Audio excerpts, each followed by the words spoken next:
Which side, Ma? Just a little bit. No, நீங்க அப்படி பண்ணிட்டா எப்போ இருக்கு இந்த side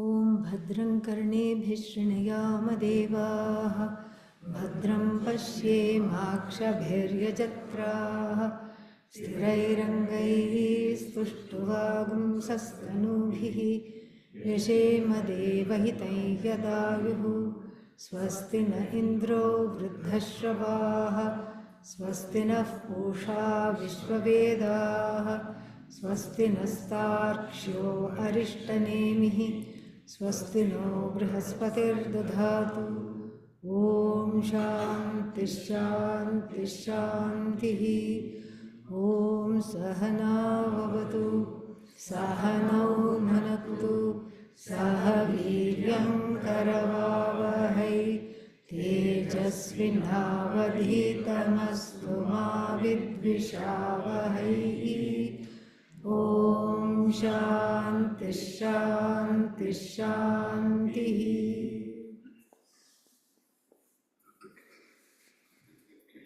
It would be nice to have one more session in addition to this. Can we convert the tomorrow morning session as a continuation of Mandukya Upanishad? Yes? That means all of you have to come. Yeah. Don't just say.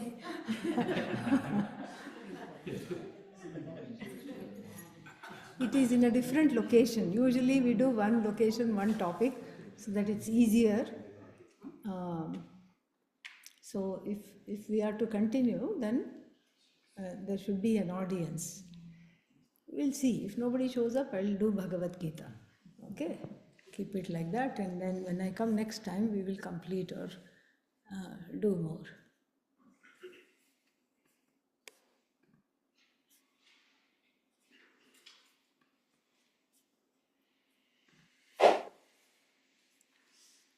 Let me open the text, and then we will see.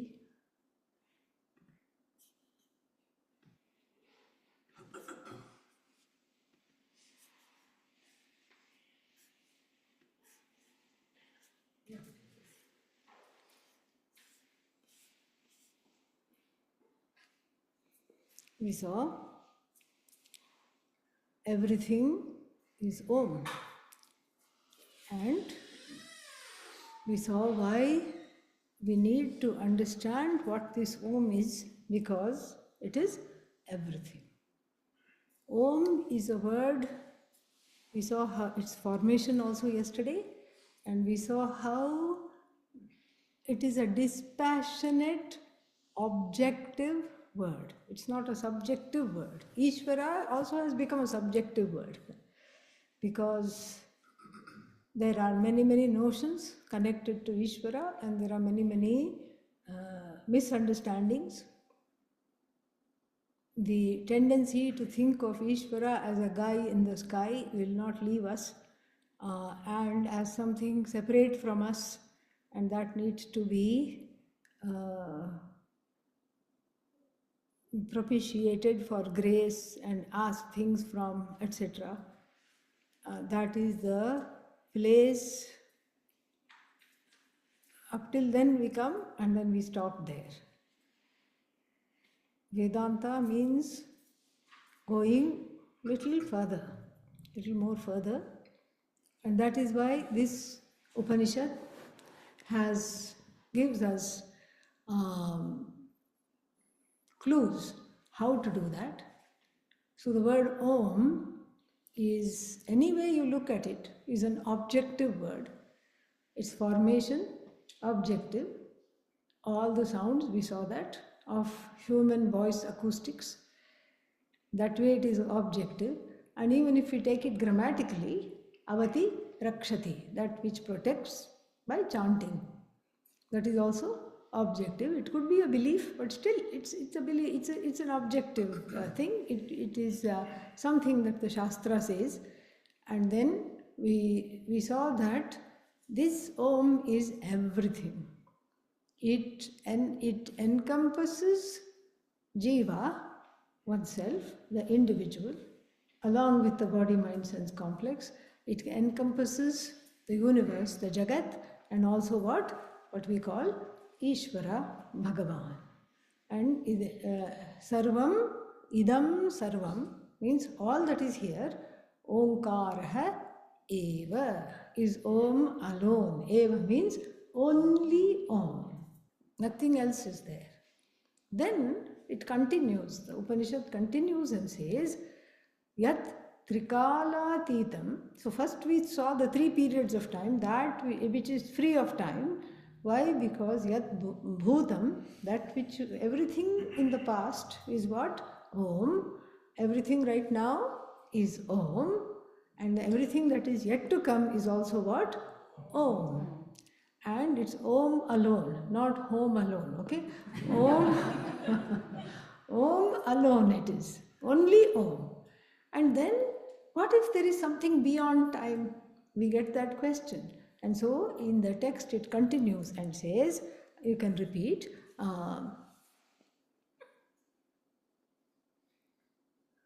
Yaccha anyat Trikalaatitam Tadapi Omkaraha Eva. This is very soothing. So if there is something that is beyond time, what is that? Om alone. Nothing other than Om is there.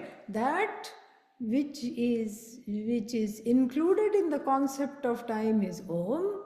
But Om has not become the past, present or future.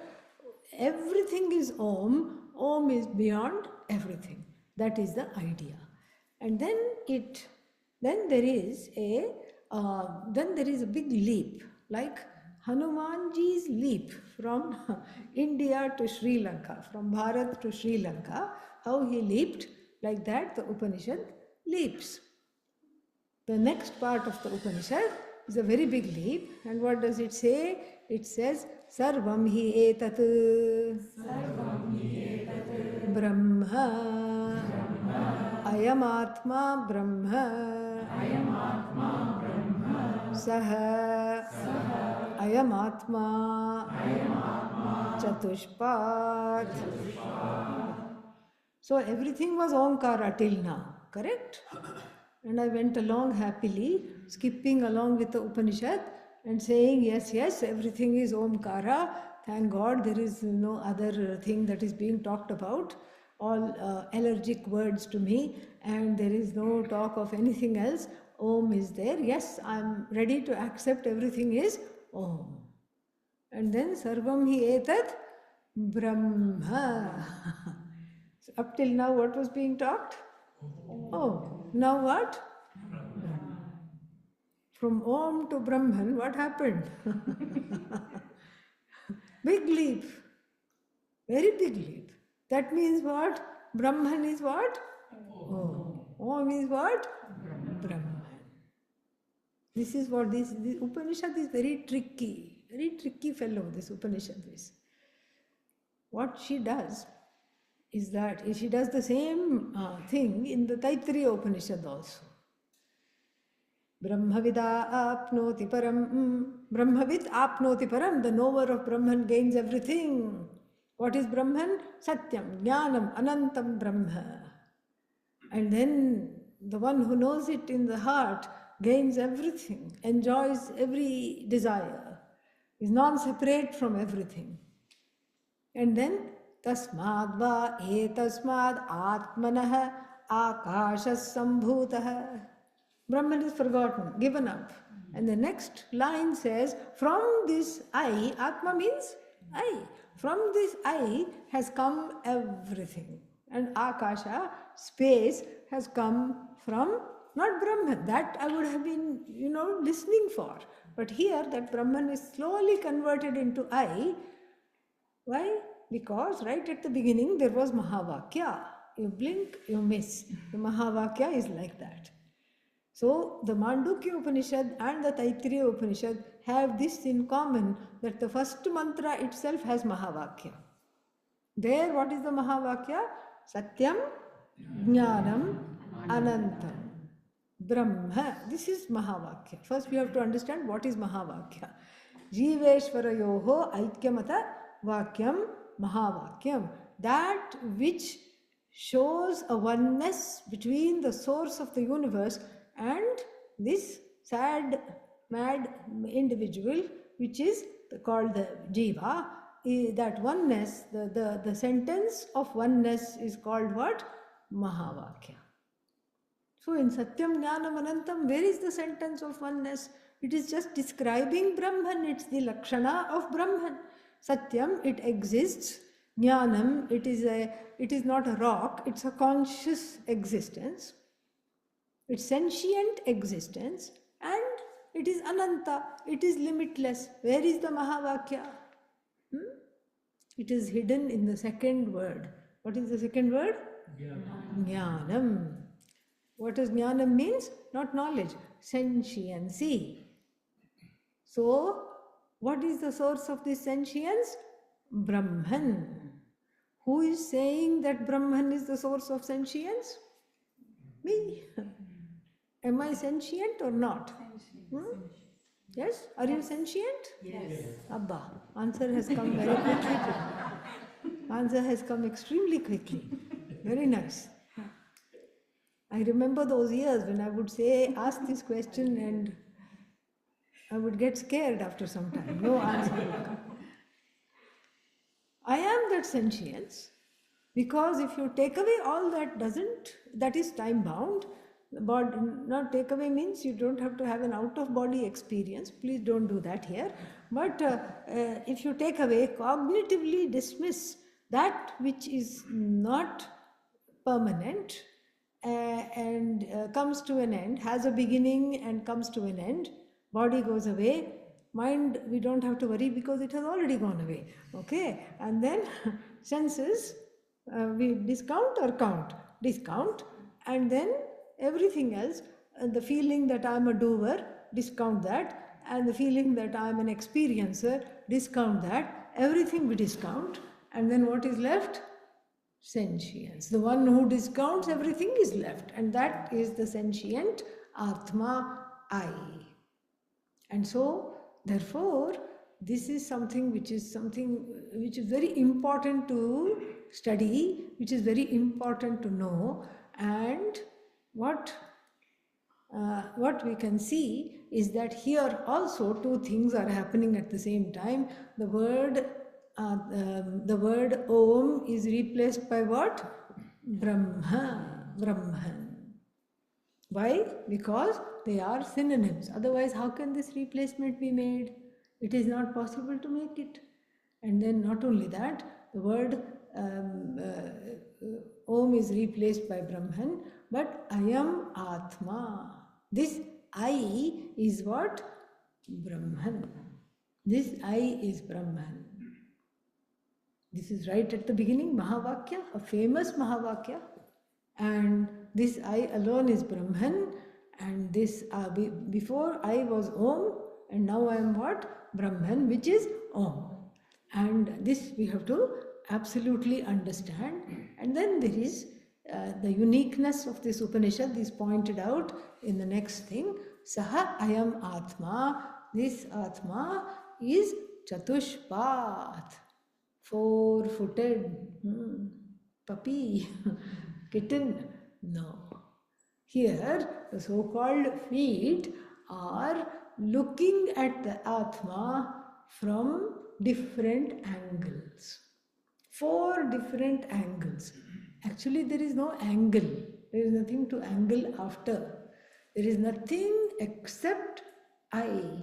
All this Jagat, Jiva, Ishvara is just an as though superimposition upon that Om, upon that Brahman, which is free of every superimposition. This Saha Ayam Atma Chatushpat. Chatushpat means from 4 different angles we can look at the same Atma. Now, what angles can we, look at it from? Very interesting. The first one is that of all four of them, we see from the standpoint of human experience. Vedanta has a bad reputation. People say, oh, you don't talk about experience. In fact, we are always talking of experience. And here, there is a prakriya, means a methodology called the Avastha Traya Prakriya. The three-state pedagogy or the three-state methodology. And what is the three-state methodology? The three-state methodology is this universally, again, an objective experience. Sleep is an objective experience because everybody sleeps. The content of the dream may be subjective, but that we dream is an objective experience because everybody dreams. And then waking is an objective experience because everybody is awake. Sometimes you have to ask in Vedanta class, but nonetheless, awakening is there. So, in this way, we take the everyday objective experience of all people in the whole world, not just people, even animals dream. You see a little puppy sleeping, it will go because it is thinking of its mummy, it's thinking of milk. And even animals dream. And they will go like this with their hands, with their legs. So animals dream, human beings dream, everybody dreams. So these are all universal experiences, but they are all very intimate to me, the person. It's very intimate to me because I am the one who sleeps. There is a continuity there. I am the one who sleeps. And then when I wake up, I don't say the neighbor slept and I am waking up. Do I say that? No. And then when I have a dream, I don't say, whose dream is it? It's my dream. I am the one to whom the sleeping and the dreaming states become evident. They become evident to me. The only mistake that is made in the only mistake that is made in the everyday understanding of the three states is that we think the waking state is real and from there the sleep is unreal because that I just woke up. This is real. And then sleep, I didn't know what was going on. So that cannot be real. This is real. And then what else? Dream is of course not real because in the dream, I won a 10 million lottery. Okay. And then woke up even before I could take it to the bank. Dream bank, dream money. So I can't buy a house with that. No. So I know that the dream is falsified upon waking, sleep is falsified upon waking, the waker is never falsified. The waker is seen as the truth, and this is the cause of sorrow. This is the cause of fear. This is the cause of pain. This is, in short, this is the cause of samsara. What is samsara? Some sorrow or the other, all the time. Yes. Something or the other one is suffering from. That is what is the lot of the people. So the waking state, see, we need a standpoint. We need a vantage point from where to falsify the sleep state. The sleep state is negated / falsified as the truth of the I. How? From the standpoint of waking. The dream state is falsified, negated. How? From the standpoint of waking. And the waking state, how to falsify? Because the waker cannot falsify. Why? Because the waker is very much there. And the waker is the owner, upper of the waking state, meaning the waker is identified with the waking state. If I am identified with the waking state, then that means I have a premium there and I am not able to come out of it. I am not able to falsify it at all. Therefore, what? I need a vantage point. The waking state can be negated, the Upanishad says, can be falsified from the understanding of the truth of the three states as myself. That is what is called the fourth state. Fourth, it is not fourth. How can it be fourth when the first three are only not there? For the Atma, does it go to sleep? Say no, so we can move on. No, the Atma, does it dream? Ayo, I already told you the answer, still it doesn't come. No, yeah, Atma does not dream, correct? The Jiva, the dreams, it's all going to be told now. And then the Atma is the Atma is supporting the waker, definitely. But from the standpoint of Atma, it is neither waker, nor sleeper, nor dreamer. It is the truth of all three. It is in whose presence all three. It is the canvas in which all three, the waker, dreamer and sleeper, come forth. And then, please come forward a little bit. Yeah. After that you can go to a chiropractor. So, little bit come forward. So then, so it is the standpoint from which the waker, dreamer and sleeper are seen. It is the canvas upon which the waker comes forth and resolves, the dreamer comes forth and resolves, and the sleeper comes forth and resolves. And just like when the canvas is there, the movie is being played, and then when the movie is finished, the canvas is not tainted by the colors in the picture. Supposing the movie is showing fall colors, all orange, brown, yellow, little bits of green, then that picture is gone, the movie is over, and the canvas is not the same fall colors. The canvas is free of everything that it projects. It will project a tsunami. The canvas doesn't get wet. It will project a earthquake. The canvas does not have a crack in the middle. It will project a villain running away, and the canvas does not become a villain. So similarly, this blank canvas, free of the impressions of everything, including the waking state, dream state, and what is the other one? Sleep state, is the I, is to be reclaimed as the I. And when I know this I, then from that vantage standpoint, I can falsify the waker. Until then, the waker is real. And as long as the waker is real, in one's opinion, samsara continues with a double force.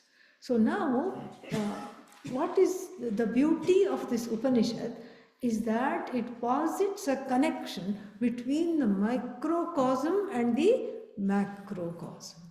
What do we mean by the microcosm and the macrocosm? Because there is the individual level, vyashti, what is happening with regard to this body, mind, sense complex. I am sleeping, I am awake, I am dreaming, whatever. And then there is samashti, the total. There is a connection. The waker does not awaken in a vacuum. The waker is not disconnected from everything else. The waker is connected to the waking world, and the one who is in charge of the waking world, the one who has made the laws which govern the waking world, Brahman, with certain name and form at the total, and the same Brahman with certain name and form at the individual. What do you mean waker and waking world? Same thing. You see, this is very interesting. Like once I was going somewhere in a rural area, and there They said, I said, where is the bus stop? Because I couldn't see any bus stop anywhere.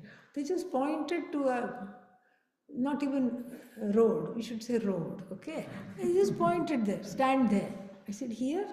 Yes. Are you sure? Yeah, neither was there a awning, neither was even a little sign. I would, I would have been happy if there was a sign, a little pole and a word bus stop there. That also wasn't there. Nothing was there. Just a gravel road, and then they just pointed, you stand there. I said, are you sure? I asked 2, 3 people, where is the bus stop? They were standing there. Don't worry, bus will come. When will it come? Whenever it feels like it will come. Don't worry. Yeah.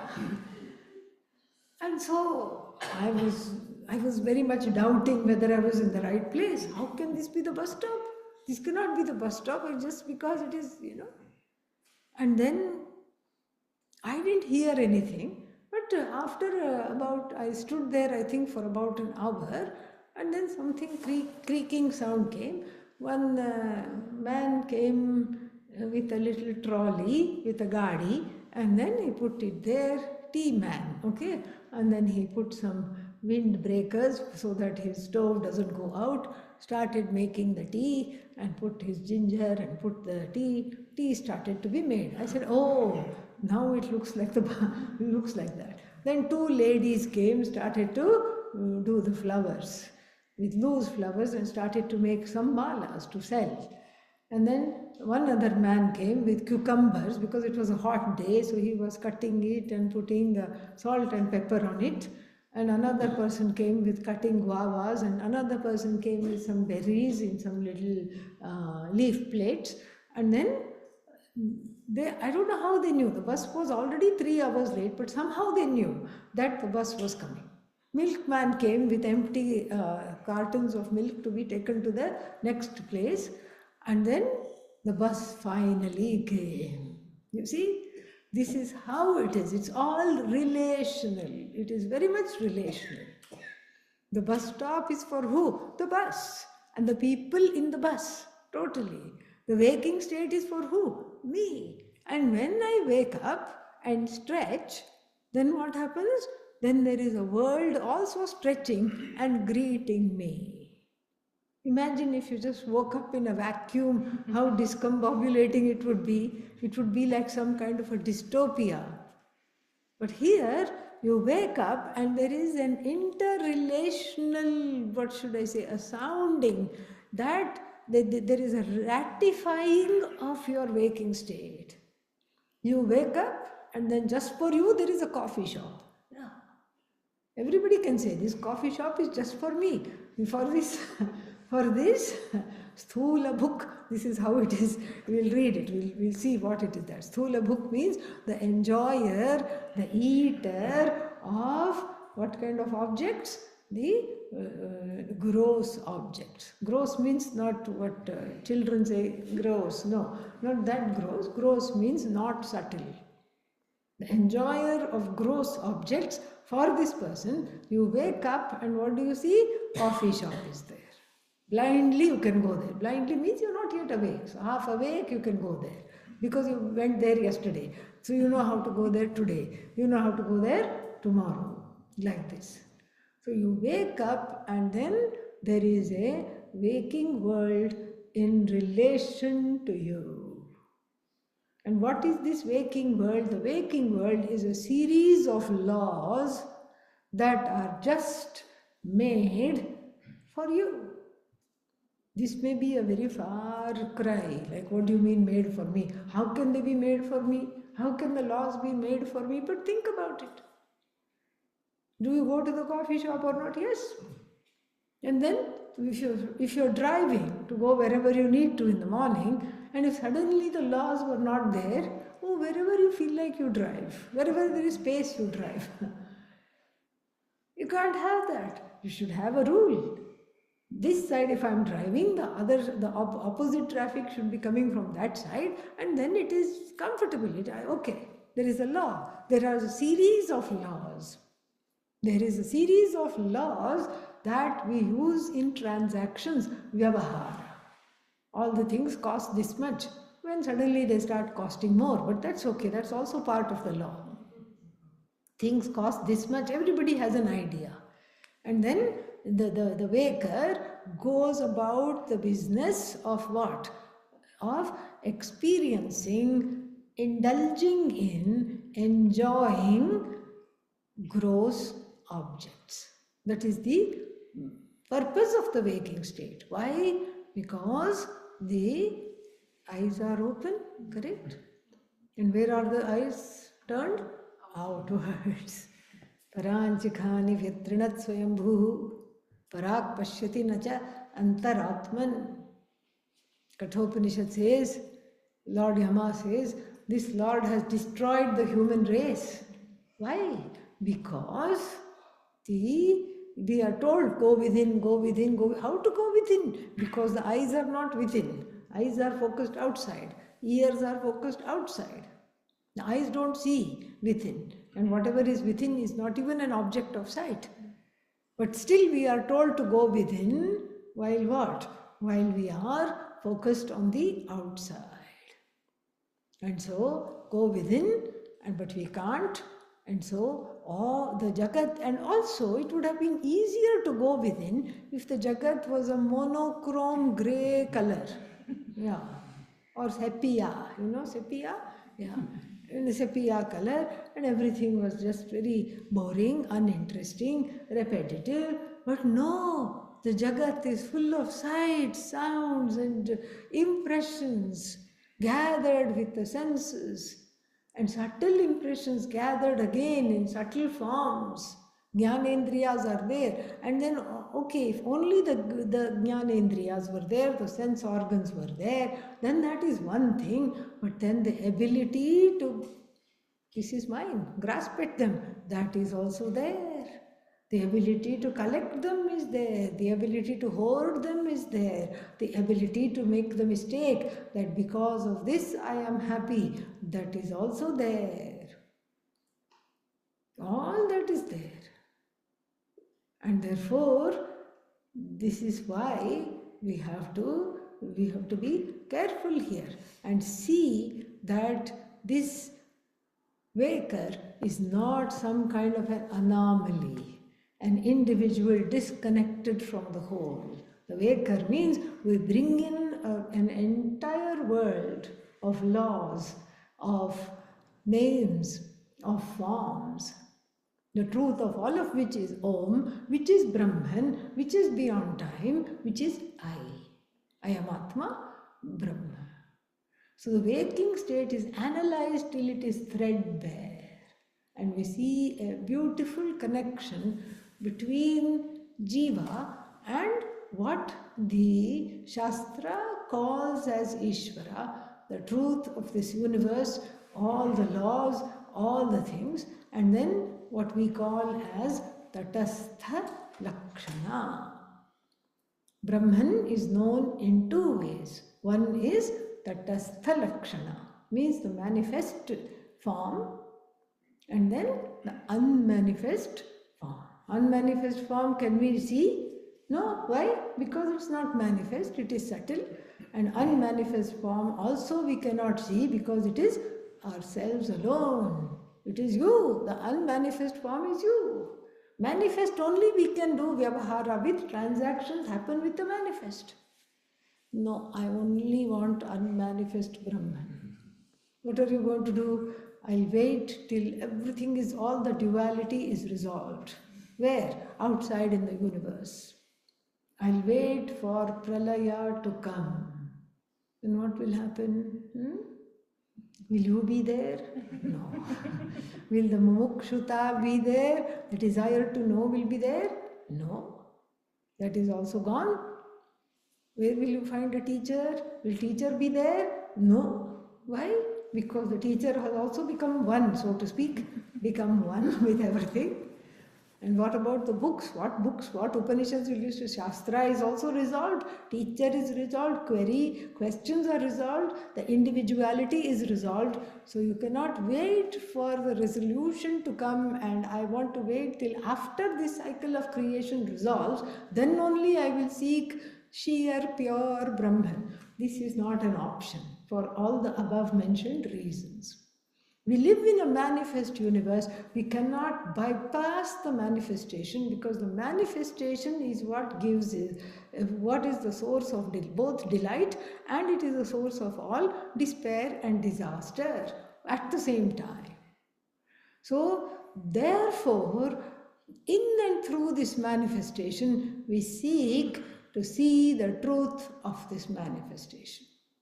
And that which is the truth of this manifest universe is also the truth of myself. Therefore, the individual and the total are always interconnected, because the alienation is between myself and Ishvara, called Tatastha Lakshana of Brahman.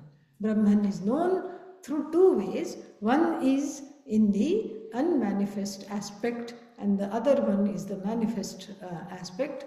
Manifest means manifest as this universe, and then manifest as the maker of the universe, the truth of the universe also. Tatastha Lakshana. And the stock example given, we all know. What is that? Crow. You follow, where is this? Where is my friend's house? You go to a new place, your friend has just moved somewhere, and then you ask, where is my friend's house? And then somebody looks and they say, oh, do you see the crow sitting there? That is your friend's house. So next time when you come to visit your friend, are you looking for the crow? We have just modernized this example. The traditional tate tishtati iti tatastha, that which is at the bank of the river. This is a kind of a river analogy, metaphor, because in Varanasi, from the river bank, you are in the ferry, from the river bank you can see many temple spires, shikhas. Temple spires you see, gopuras you see, and then so one person asks the ferryman, which is the Annapurna temple.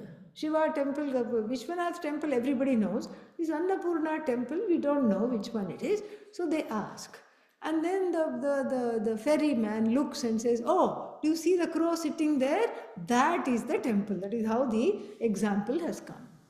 So when you go to visit the temple, you do not look for the crow. The crow has done its job and flown away. It doesn't need to sit there. Similarly, Brahman with this manifest Jagat and this body, mind, sense complex, so many bodies, so many minds, and the laws of the universe is just like the crow. These are just there.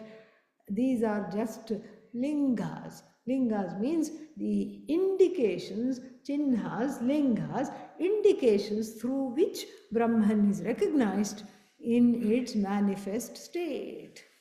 So Brahman is recognized as what? As the one that is that is equipped with the power to create, Maya Shakti, equipped with all knowledge, equipped with the power to sustain, because once you create, you can't just pack up and go. It has to be there for some time. Then equipped with the power to take back also, because otherwise it will be messy. You should know how to take something back, how to stop something. All these powers are vested in a single entity. This is what we call Ishvara. But in the realm of human affairs, some people know how to start. They start, but then you ask them to run it, they are miserable at running it. They start and go away. Startups, yeah, that's all it is. They can start up something and then they go away, they are not able to run it. Other people, you ask them to start something, they cannot. Even if you pay them, they cannot do that. What will they do? You start something and give, they will run. You will have met people like that in your own offices. They will run it, no problem. And certain other people are blessed by Rudra, okay? Demolition energy, right? Yeah. They should only work for, wrecking balls and, there they will thrive, and all of us also will thrive without them. Okay? So some people only can put an end to things. Wherever they go, it is the end. So, but here is one consciousness, one entity in whom all these powers rest. And they rest how? Effortlessly they rest. Effortlessly they rest, and effortlessly they come and they go as the need is. Because when the Jagat is there, these powers come, and when the Jagat, the universe is not there, these powers are not there. The division also is not there between Jiva, Ishvara. Even now the division is not there, but it is also literally not there in the what is called the in-between places. And so, what is there to understand here is that the waking state is the hardest to grasp, because while being in it, we have to analyze it. While being in it, we have to resolve the differences between Jiva and Ishvara. While being in it, we have to see what is this Brahman. So this is Tatastha Lakshana, the description. We cannot say attributes. Satyam, Jnanam, Anantam, they are not attributes. What are they? Descriptions. Definition. Definition of Brahman from two standpoints. From the manifest standpoint of that which is invested with all names and forms, it is called what? The ruler of the universe. The one who is, there. The one who has brought everything, the one who is non-separate from everything, unto whom everything resolves. This is the Tatastha Lakshana. This is there in the elaborated in the 3rd chapter of the Taittiriya Upanishad.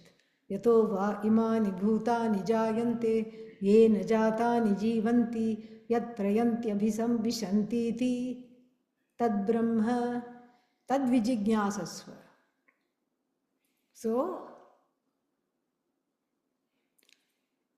Bhrigu goes to his father, Varuna. Bhrigur Bhaiva Runihi. Every day he used to go to his father. What is so special? But here he is seeing the father as teacher. Varunam Pitaram Upasasara. Approach the father. Please be my teacher. Show me this Brahman. Teach me Brahman. Adhihi Bhagavo Brahma. Adhihi means Madartham Smara. Very beautiful definition given by Adi Shankara. Madartham Smara. Remember how you were taught. Thank God, because it's not like, this knowledge comes apne aap. It is all Guru and teaching. So remember how it was when you were taught. You were also ignorant at some point, just like I am. And what all the methodology that your teacher used on you and transformed you, you please use that on me and transform me. And then he says that, the answer he says, from which everything has come, by which everything has sustained, and unto which everything resolves, you please focus on that. That is what is Brahman.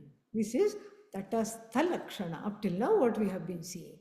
In the waking state, this is what we have to understand. Brahman as Tatastha Lakshana, as the interim definition of Brahman. Not the incidental definition, we can say. Interim definition, we can say. Not the intrinsic definition. The intrinsic definition also we have seen. What is that? Satyam, Jnanam, Anantam, which is myself alone. And so, therefore, in the waking state, the distance is there.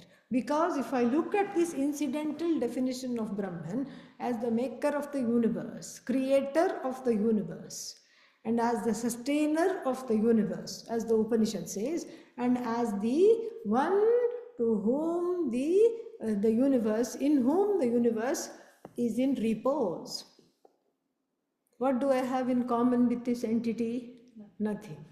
I am the creator of nothing but confusion. Okay, yeah. What do I sustain? All kinds of wrong notions I sustain about myself, about the universe, about everything else. About the Jagat, about Ishvara, all wrong notions. That is what I sustain. What do I resolve? Nothing I can resolve, nothing I can do. I am of weak resolve. So there seems to be a very big gap. That is why only in the waking state can this knowledge be gained. All right, yeah. But what to do when I sleep in the Vedanta class? Tell a friend to wake you up at important moments. Yeah.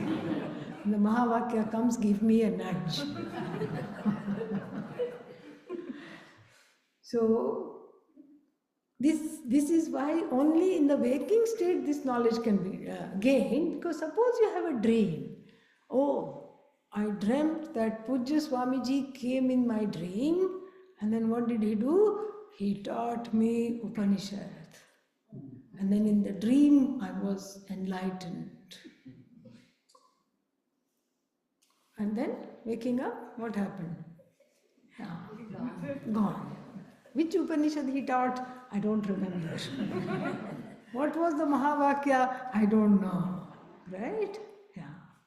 So therefore, in the waking state and also in the human body alone, because if one is a devata, meaning lot of good karma is there, punya is there, then that is what is called bhoga sharira, just a body which is experiencing the good karma. Or if one is born as a cat or a dog, then also what? Bhoga sharira. It is experiencing the papa punya. If it's a first world dog, it has some punya. Otherwise, if it's a third world dog, poor thing, it's the target of every urchin's pebbles. It is, yeah. Although the dogs in Rishikesh are very happy, really very super happy. They are, everyone feeds them, and there is still that compassion, bhuta yajna is there. So there also it is bhoga sharira, a body which is just experiencing the past karma. It cannot really have the desire to have this knowledge. So only on this plane, only on the waking state, when I experience the doldrums of the waking state, the samsara of the waking state leads me again in the waking state alone to find solutions. You see why this is such an important thing? Because I am here in the waking state both karta and bhokta. In the dream state, only experiencer. In the sleep state, only experiencer. I am not a doer in the sleep state. Even if I kick somebody in the sleep state, I am not responsible. In fact, there have been cases in the court where sleepwalking, somebody has, strangled somebody. Of course, that person survived. That's why they put a case on them. And then they tried to strangle. And then, but that person was acquitted. Why? Because if I am a sleepwalker, the doctor certified this person is a sleepwalker. Somnambulism. And so if you are a sleepwalker, that means what? You are not responsible. This is just a bhoga sharira, a body where you just experience stuff. Dream also, again you experience. Here you are an experiencer, no doubt. But you are also what? You are a karta, doer. Here alone is both the rub, and then here alone is the solution for that. And so now, with this introduction, let us look at the waking state. Jagritasthanaha Bahishprajnaha Saptangaha Ekonavimshatimukhah Sthulabhuk Vaishvanarah Prathamah Padaha. So the first quarter, Brahman doesn't, first of all, don't think Brahman has quarters. There are no quarters, okay? This is just from the standpoint of looking at Brahman through the lens of these everyday experiences. And the truth of the experiencer. That is, from that standpoint, you can say, okay, let us now look at the waking state. Jagarita sthana means this thing or this area called the waking state. Let us now see. And what is this waking state? There it says the bahish pragya. Pragya means consciousness. And what kind of a consciousness it is? It is an awareness. What kind of an awareness? Outward awareness. Because in the waking state, it's very difficult to focus on anything other than what is outside in the Jagat. Try meditating, you will know what I mean. Yeah. After 3 Om Namah Shivayas, what is the 4th one? Is anything happening? How long have I been sitting? These are the thoughts that will come. And so, this is what we have to see. We have to see this very, very, very clearly. We have to see this properly and clearly, and then what we should do is that we are able to sit with this fact that here I have outward awareness. That is why it is so difficult to focus on anything within. The Jagat is very attractive and the focus naturally goes outside. Even sitting in the room, if there is a noise, who, what, who came? Yeah. And then along with that, the impressions come. Oh, them, they are always late. Today also they are late. We have judgment. The judgment is superimposed upon that person or that this thing. Why they are making so much noise when they come? They are always noisy. This is how they are. Like this, all the thoughts that come in the waking state are connected to what? Outward events, outward people, outward Jagat. Nothing is there. There is no inward connection at all. Even if I say I am distracted, I am, not meditating properly, or I don't have inward understanding, even that, happens very rarely. Usually one is caught up, the world has caught us completely. So identified with the seer, now hearer, now thinker, now doer, now dunning, seer, hearer, thinker, feeler, and then what? Victim, agent, victim, goes back and forth. This is the sum total of one's waking state.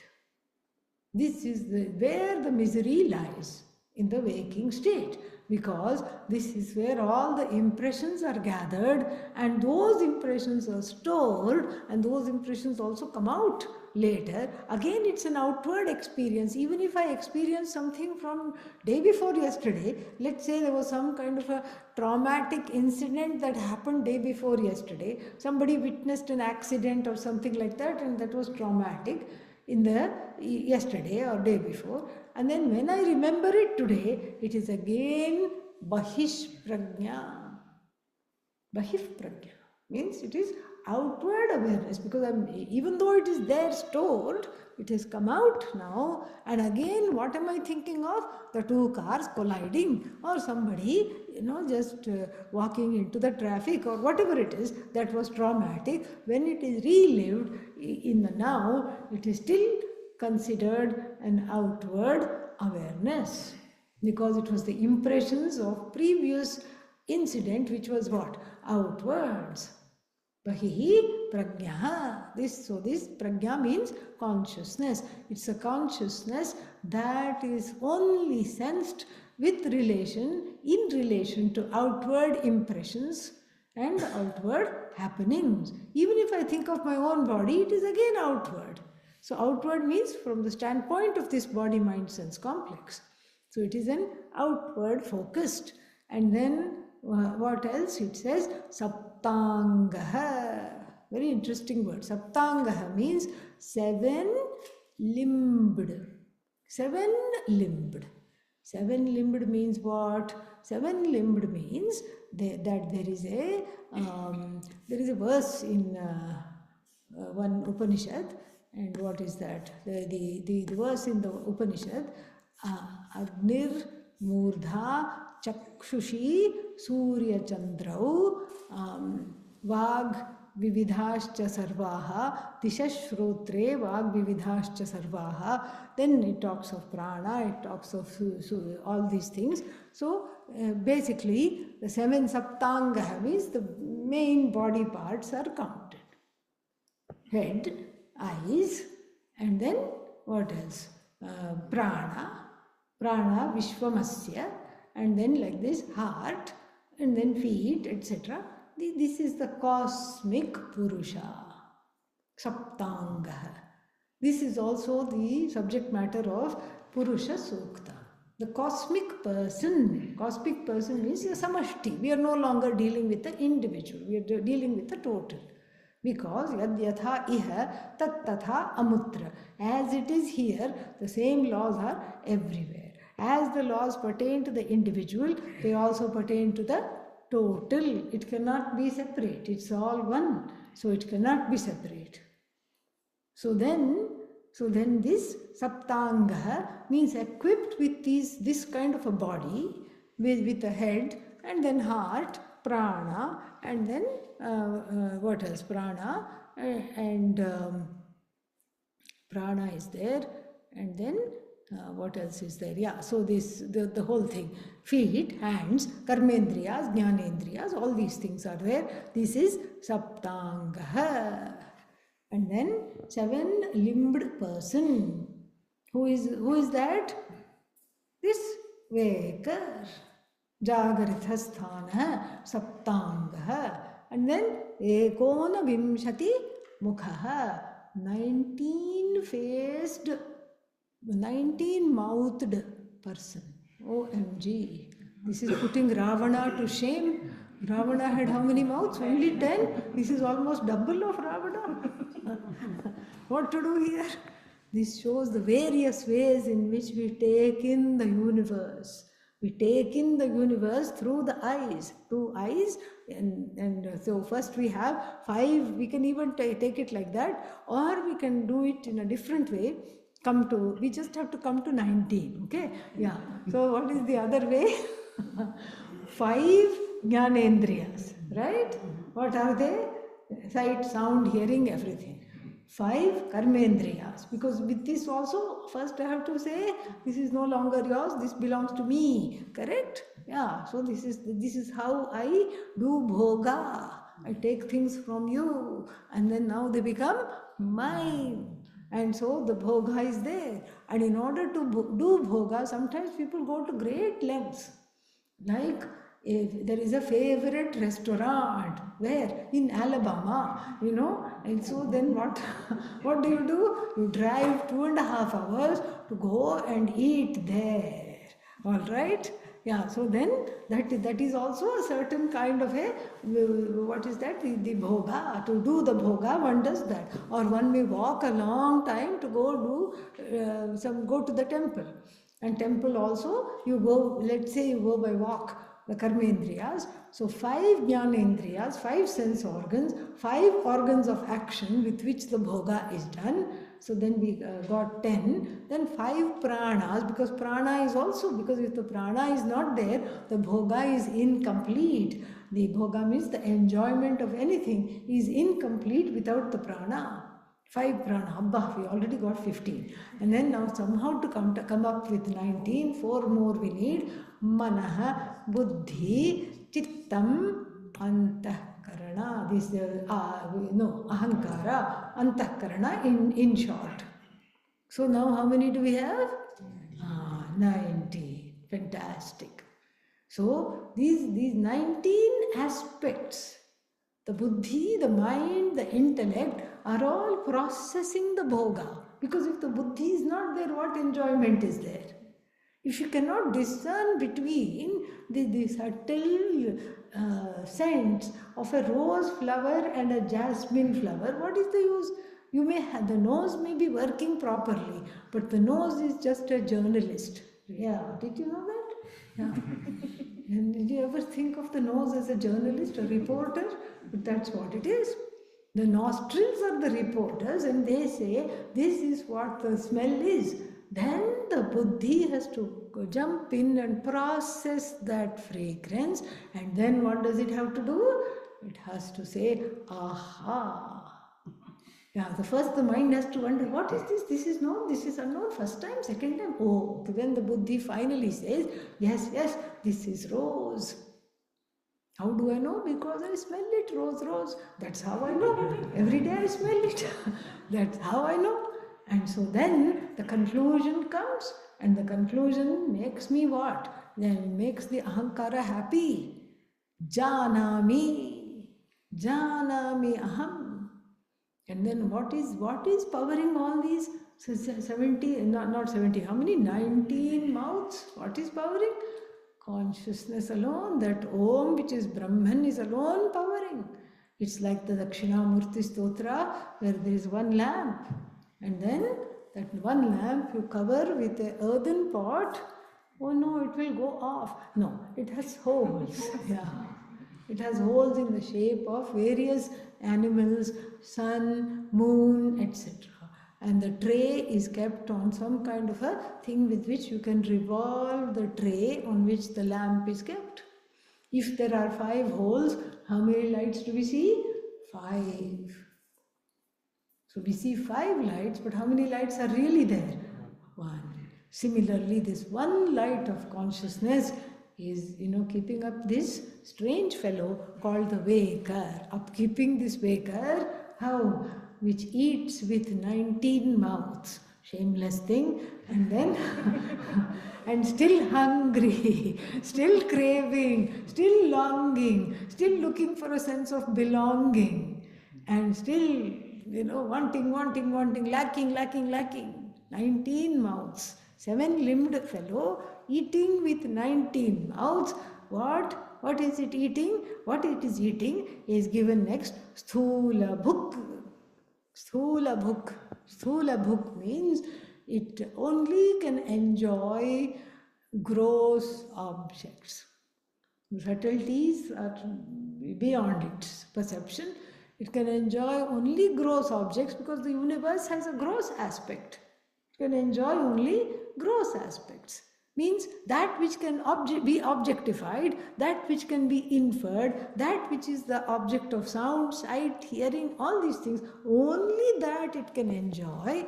Other things it doesn't know. It doesn't know how to enjoy subtle things. And it has a new name now as the waker, Vaishvanaraha. Oh, but that's the name of Bhagavan. Exactly. Aham Vaishvanaro Bhutva. Hope you'll have had dinner. Otherwise, I should not chant it because it causes hunger. Because it's a pre-mealtime prayer. Aham Vaishvanaro Bhutva. At least if you don't have the tune, then we won't think of food. Okay? So, Aham Vaishvanaro Bhutva Praninam Deha Ashritaha. I have entered, as it were, this is Ishvara saying, I have entered, as it were, the bodies of all pranis. Pranis means those who have prana, those who breathe, those who have all these functions. I have entered all their bodies. Deham ashritaha, have taken refuge, as it were, in all their bodies. And then, pachami annam chaturvidham. There are 4 different ways of eating, and no matter how you eat, I will process that in the form of this Bhagavan called Vaishvanaraha. And this Vaishvanara is the other end of this samashti component of this sthula book, of this individual. The individual, who is this individual, he has these 2 components, and then one is myself, the individual, 7-bodied one, 7-limbed one, 19-mouthed one, and always waiting to see what I can experience. This is one. And then who is it connected to? The waking world. The world that is at my disposal. And the world that is at my disposal is not here independently. It's not just random molecules coming into being. It has got an intelligence. That same sentiency it has. The world is not bereft of sentiency. The world is not bereft of knowledge, intelligence. In fact, the whole world is just knowledge. That knowledge of jnanam, of satyam anantam jnanam, that jnanam. The whole world is just a manifestation of knowledge. If you say whose knowledge, we cannot even say Brahman's knowledge, because Brahman is not separate from that knowledge. It's like saying Rahu's head. Rahu's head means what? No meaning. Aupachariki Shashti means it is just for figurative. Rahu is all head, Brahman is all knowledge. Yeah. Just like Rahu is all head, Brahman is all knowledge. You cannot say Rahu's head, Ketu's tail. Ketu is nothing but tail. Brahman is nothing but knowledge. So even that possessive case, Brahman's knowledge will cause a subtle duality, and will not be non-duality, will not be there. That is why it has to be avoided. It is avoided completely. So Brahman, that is knowledge, is called Vaishvanara from the standpoint of the one who is manifest both as the laws and as all the objects, the name and forms of the creation. And that same Brahman is present as the Jiva, enjoying the objects of creation where? In the waking state. This is the very beautiful description of the waking state. Then, if this much is understood, then we can look at the dream state. Next one. Swapnasthanaha Antah Prajnaha Saptangaha Ekonavimshati Mukhaha Pravivikta Bhuk Taijasaha Dvitiyah Padaha. So this Vaishvanara is also called Vishwa. Same thing. One thing I forgot to tell. And then from the total standpoint is called Virat. Vishwa relating to Virat. The waking world along with all its intelligence, its laws is called Virat. Bhagavan is called Virat. Ishvara gets a new epithet, Virat. Brahman is called Virat. And this Brahman, so supposedly enjoying this world, is called Vishwa. And then here, Swapnasthanaha. Swapnasthanaha means what? The dream state. Dream state. And what is the dream state? Same thing. If the waking state had 7 limbs, the dreamer will also have the same akara, form. Because when this is very clear, when you dream and you create yourself a dream body, do you not? Because you are present in the dream. And then when you create for yourself a dream body, what does it look like? Same body.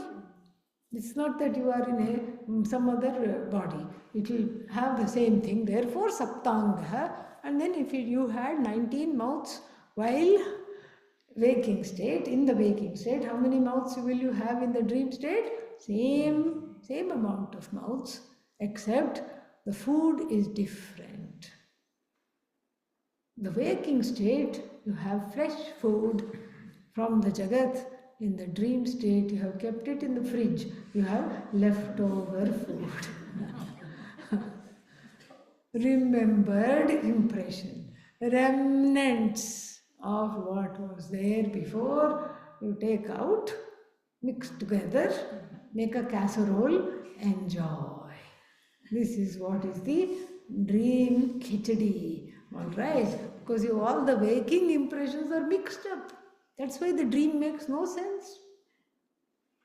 It's just remembered things mixed up, and then it's just burped up in the dream state and enjoyed. It's exactly all the leftovers. You say it's very tasty, I'm going to put it in the fridge, and then you take it out and heat it up, and people say the leftovers actually taste better after 2-3 days. People say this, yeah. After 2-3 days, the leftovers taste very, very good. It's like that childhood poem. Peas pudding hot, Peas pudding cold, peas pudding in the pot, 9 days old. Okay? Yeah. So this is the dream. It could be 9 days old, it could be 9 years old, it could even be 9 lifetimes old. Yes.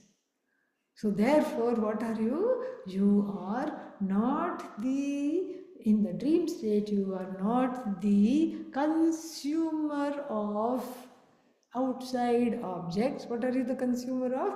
Remembered objects, thought about objects, impressions, objects in the form of impressions, not the object themselves.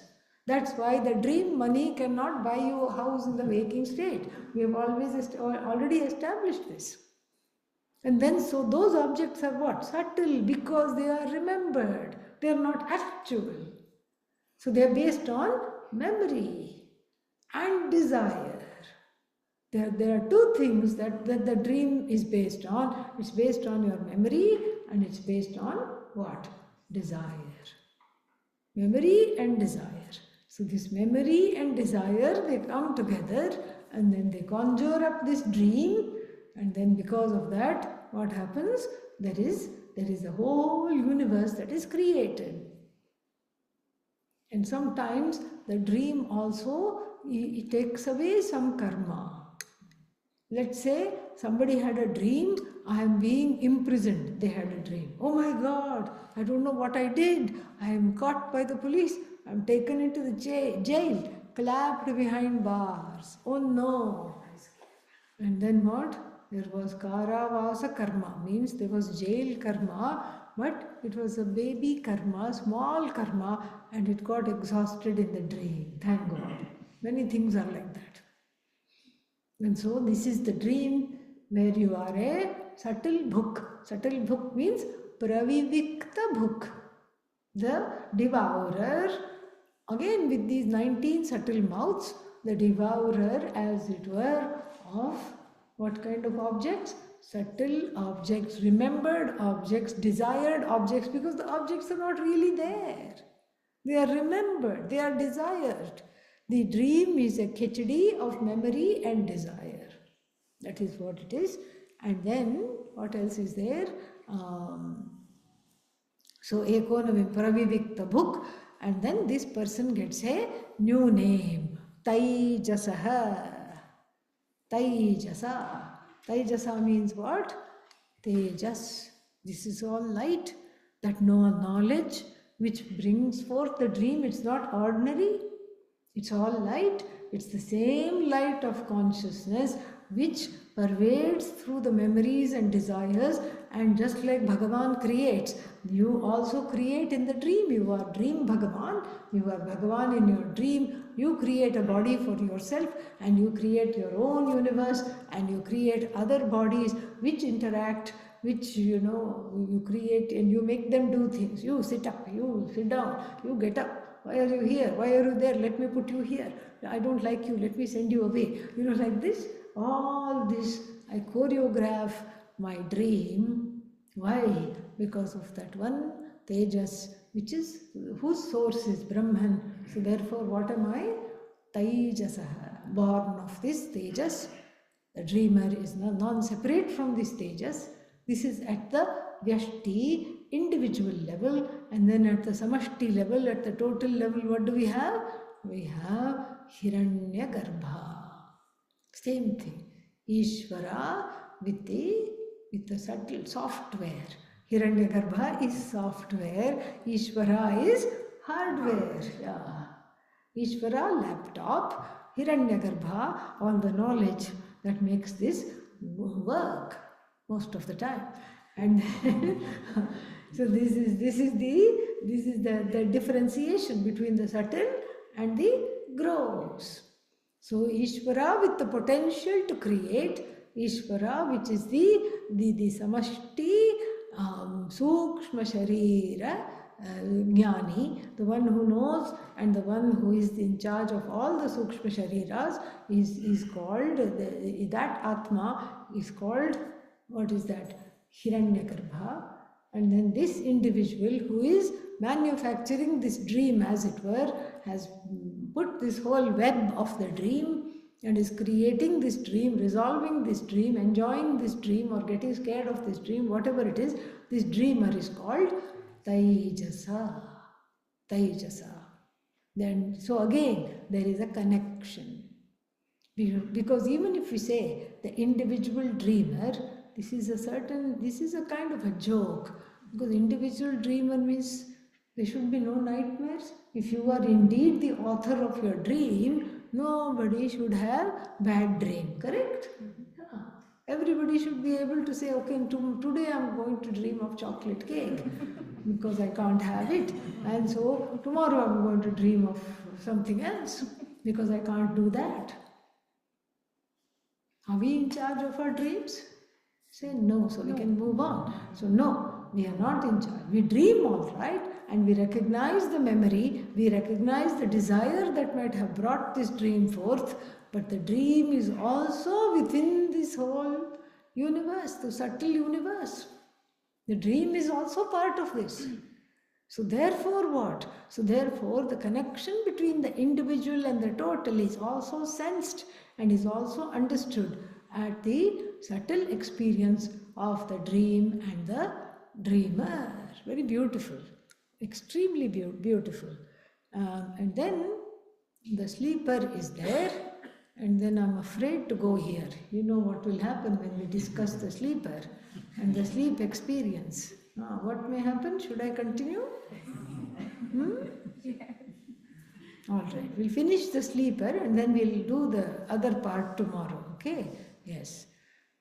Yatra suptaha na kanchana kamam kamayate na kanchana swapnam pashyati tat sushuptam sushuptasthanah ekibhutah prajnanaghanah eva आनंदमयः हि आनंदभुक् चेतोमुखः प्राज्ञः तृतीयः पादः. Now the sleep, of course, sleep, what is there to describe in sleep? We think, Don't bother me, I'm already there. What is there to describe? You just go to sleep, simple. Sleep and go just lie down on the pillow, go to sleep. But for the Upanishad, everything, it has to see much more than what we can see. And so this Upanishad makes a big PhD thesis on sleep here. Very beautiful. And then it has, in fact, all the other things have 2 lines. This has 3 lines on sleep. Yatra suptaha. Where? What is sleep? Where? Na kanchana kamam kamayate. Where the sleeper has no desire. Yeah, very nice. Sleeper is Brahman. Brahman has no desire. Sleeper also, the individual also has no desire. Because really all the desires are in dream and waking state.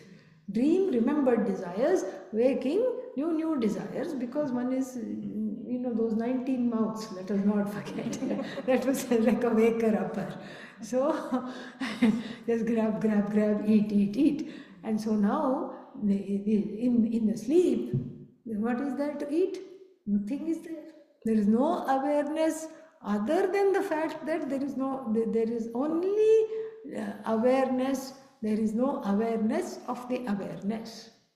There is no way that awareness can come out through the conscious channels of the mind, where the mind recognizes itself. That is not there. The mind cannot recognize itself. The mind cannot recognize the objects outside. The mind cannot recognize the objects inside. This is what is called sleep state. Nakanchana kamam kamayate. There is nothing to desire. All the desires are left on the counter of sleep, before the sleep. It's just left. Just like people take off the glasses, put them somewhere, and then go to sleep. Similarly, all the kamas are put aside because what is the use? What can you desire in sleep? No. Why? The desirer is asleep. The desiring person is the wanting person, is the lacking person. All three of them are, is the complaining person, all four of them are asleep. Therefore, no desire, no wants, and then no complaints. Simple. All of them are asleep. Na kanchana pashyati. There is no inward sight of remembered objects. There is no outward vision or sight of desirable or undesirable objects. There is no pravritti, rushing towards something. There is no nivritti, in pulling away from anything. There is no reaching out. There is no protecting oneself. Nothing. That is why we love sleep so much. That is why we say, do not wake me up. Please don't wake me up. I want to sleep. When? Right now. I want to sleep. When do you want to get up? I know I should get up, but it's never enough. Especially in the winter, very difficult to get up. Why? Because in sleep, okay, where is the seven-limbed body? You can have 7 limbs or 17 limbs. Are you aware of those limbs? No. All the limbs are out on a limb. You are not aware of anything. Somebody could take the whole body and then put it in a car, drive you 100 miles away and put you on another bed. Some people won't wake up. Even after that, they won't wake up. I know such people. They won't wake up. Yeah. They are descendants of Kumbhakarna. They are blessed by him, brother of Ravana. Yes. They had, very difficult it was to wake him up. The Ramayana, if you read that part, is very, very entertaining. So he was asleep on the side, and then the war broke out. He is the commander-in-chief. If he doesn't get up, who is going to fight? Who is going to direct the army? Ravana said, wake him up somehow. No, he is under the spell of a curse. Curse or no curse, wake him up now.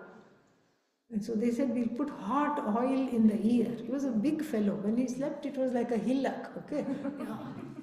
And so they got all the oil of Sri Lanka, all the oil merchants came, and then they poured, heated up the oil, and they took a ladder, a big ladder. Even after that, it was difficult to reach. They made a human chain with all these pots of oil. Each one gave, and then they poured it in these huge ears.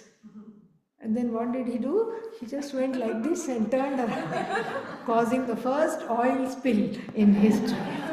Okay? Didn't wake up. So like this, very difficult. Why? Because Ananda Bhuk, eating Ananda. Gone are the 19 mouths. Oh, but with what mouth am I eating Ananda? We'll come to that. Okay? But Ananda Bhuk, eating means enjoying Ananda. What you eat in sleep? Ananda, joy, is what you have in sleep. Joy is the meal you have in sleep. And then, one more thing was there. What was there? Something I forgot. We just read it. Kamam kamiyate. Yeah, there is no dreaming. Na kanchana swapnam pashyati. And then, sushuptapsthanaha eki bhutaha. Eki bhutaha means one with the whole. There is no individual and total. It's just one. There is one with the whole. Eki bhutaha. And what is this person? Where is the body? How many mouths? Forget it. It is just prajnana ghanaha.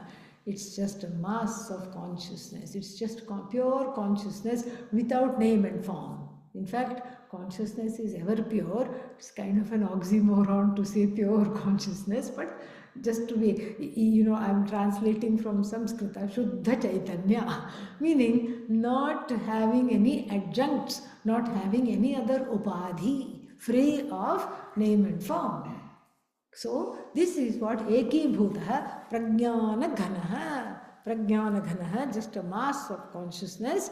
Thick consciousness means all awareness, that's all is there. Eva Anandamayaha. Anandamayaha means here is not a vikara of Ananda, it is nothing but Ananda. The suffix mayat has many meanings. And one of the meanings is itself, Swarthe, itself. Like Chinmaya, it's not like a modification of Chit. No, it is nothing but Chit. Here also, nothing but Ananda. All there is Ananda without any Dukkha Lesha. You can't say in sleep I am mostly happy but I have a little sorrow in sleep. You cannot say that. It's all Ananda because that is how it is remembered. And therefore what does this person become? Ananda Bhuk. Ananda Bhuk means the eater of Ananda. In order to eat, you need a mouth, correct? Where is the mouth? Cheto Mukhaha. Chit eva Mukhaha. Yasya, that is Cheto Mukhaha. The Chit, the consciousness is the mouth. So consciousness is Ananda and consciousness is the, so to speak, the enjoyer of this Ananda. There is oneness. There is no, for a change, there is no separation between the enjoyer and the enjoyed. That is why sleep is a fusion of subject and subject. There is no object, subject and subject. One part of the subject and the other part of the subject. The subject has knower, doer, seer, and the subject has consciousness. There is no difference. And that is why sleep is very dear to everyone. Sleep is very, if you don't sleep, you go mad. It's something which is very much needed. Why? Because the Ananda that is in the sleep is not an Ananda that you generate while waking. In the waking state, in everybody's experience, the Ananda is manufactured, generated by creating a kritrimam, means like a made up connection between the fusion between the subject and the object. So this kind of thing is created in the sleep state, in the waking state. In the sleep state it happens naturally. Why? Because Ananda is one's nature. You don't need to create this subject-object fusion. That Ananda is there. It has to be recognized. And when it is recognized, that is when we say it is mukta, the person is jivan mukta. Cheto mukhaha. So the Chit itself is enjoying itself. Sve mahimni tishtati. In its own glory, the person is. And then the person has a name. Prajnaha. Two meanings. Prakarshena agnaha means doesn't know anything. Doesn't know I have a body. Doesn't know I have a mouth. Doesn't know I can complain. Doesn't know the mosquito is biting. Mosquitoes, especially in India, you see people sleeping on the platform, train platform plus bus station, people are sleeping. And for the mosquitoes, it is bhandara. It's a feast. Mosquito feast it is. The person is sleeping. Doesn't matter. Let the mosquitoes bite. There is no complaints. Afterwards, they will complain. They will go like this. The mosquito has flown away. Happily by that time, the person becomes a complete, what is just there. Prakarshena agyaha. Doesn't know what is happening inside. Doesn't know what is happening outside. Completely agyaha means not knowing anything. Another word, prakarshena asamantat gyaha. Gyaha means knows. Knows everything. Asamantat means everything. And the one who knows everything, pra means fully. Fully knows everything. Who is that? Ishvara. This is the collective component of sleep, is Ishvara, without the accoutrements, the crown of the creator of this universe, the sustainer of this universe. No epithets, no crowns, no roles. Ishvara without Ishvaratvam. There is a distinction. Ishvaratvam, role. Ishvara means Brahman, in repose. And this Upadhi Rahita Ishvaratvam is connected to the sleep state. Here also the Upadhi is there, but it may as well not be there. So here also the Upadhi is there, but Upadhi consciousness is not there. Upadhi awareness is not there. So the Prajna relates to what? Ishvara is related to Ishvara. Taijasa, the dreamer, is related to who? Hiranyagarbha, Virat or Vaishvanara is related to, Vishwa or Vaishvanara is related to Ishvara in the form of Virat. More we'll see tomorrow. One thought, should we meet here from 9 and then go there? Is that easier for people? Or do you just want to meet there at 10? There means Nidhi's house. Because I know people are spatially oriented, and if we are going to continue with this, if it's easier for people to come here, we can meet here first, finish this and then go there, or we can go there straight away and continue. What would people want?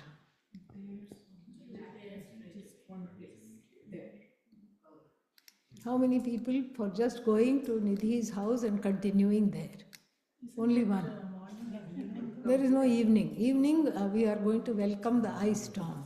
Yes. Yeah, ice rain. What is it called? Ice rain? Freezing rain. Freezing rain, yeah, whatever it is. So, we still start at 9? no, there we won't start at 9. We'll startle them. So there, if we are going to meet straight, we will start at 10, at what was advertised. If you want, we can meet here at 9 and then go there. What do people want? No signs of life. Yeah.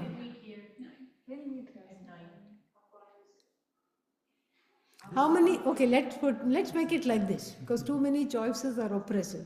Okay, so for a Vedantin, yes. So how many people are planning to come tomorrow? Please raise your hands. Okay, that's very good. Do you want to just come there? Yes or no? Or do you want to come here only? You decide. Huh? One place from 9 to 9:45, 15 minutes coming. No, but the people, I think if most of the people said yes, they are coming. So we can just meet in one place. Yes. And, huh? Commuting wise, it may make Yeah, more commuting sense. wise, In it will terms of make more loss of sense. time moving from here to Yeah, moving from here to there will be difficult. Yeah. Yes, and so we'll just meet here. We'll just meet at Nidhi's place. All right?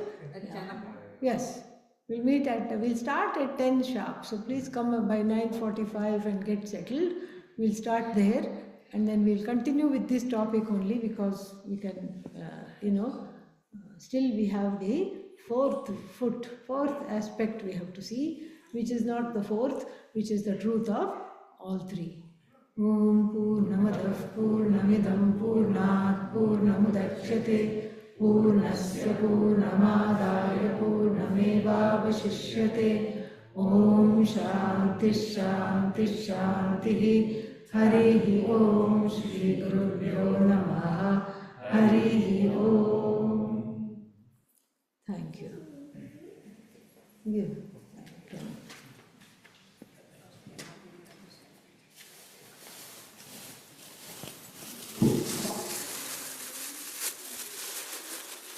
Here.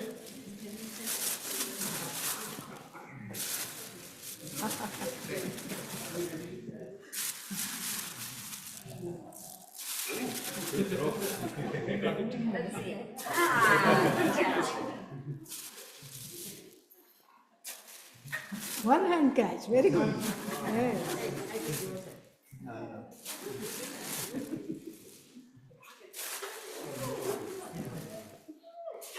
Almost. That is a little too far, but some people are getting two helpings. That's okay.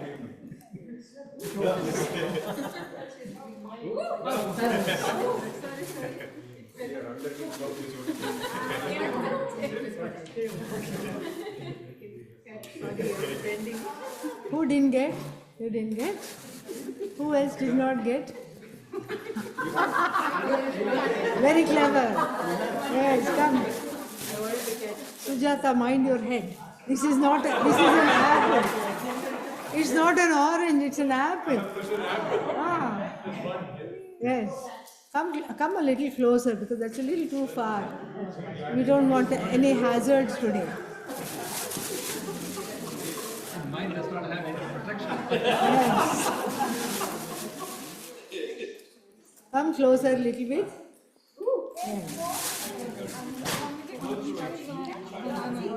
Bananas, if I throw it, will come out back to me like a boomerang. You should not throw anything in the shape of a boomerang. Yes.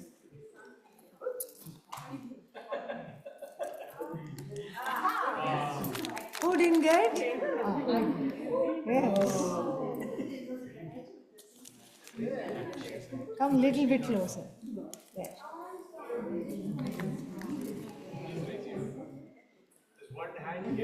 Ah, here, yes.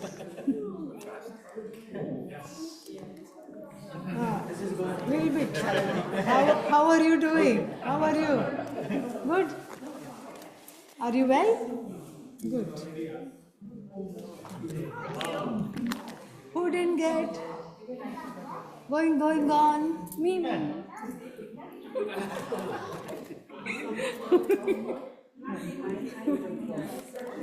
Everybody got?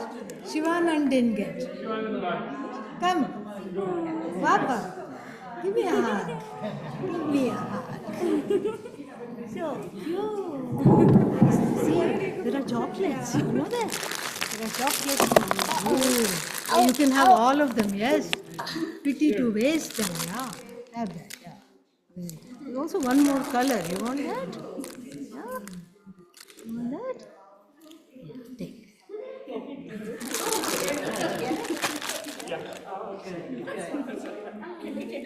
Yeah, we can take a group picture.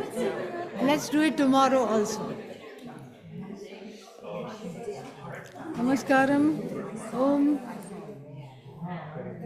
Yes, I'm okay. So we will close this now.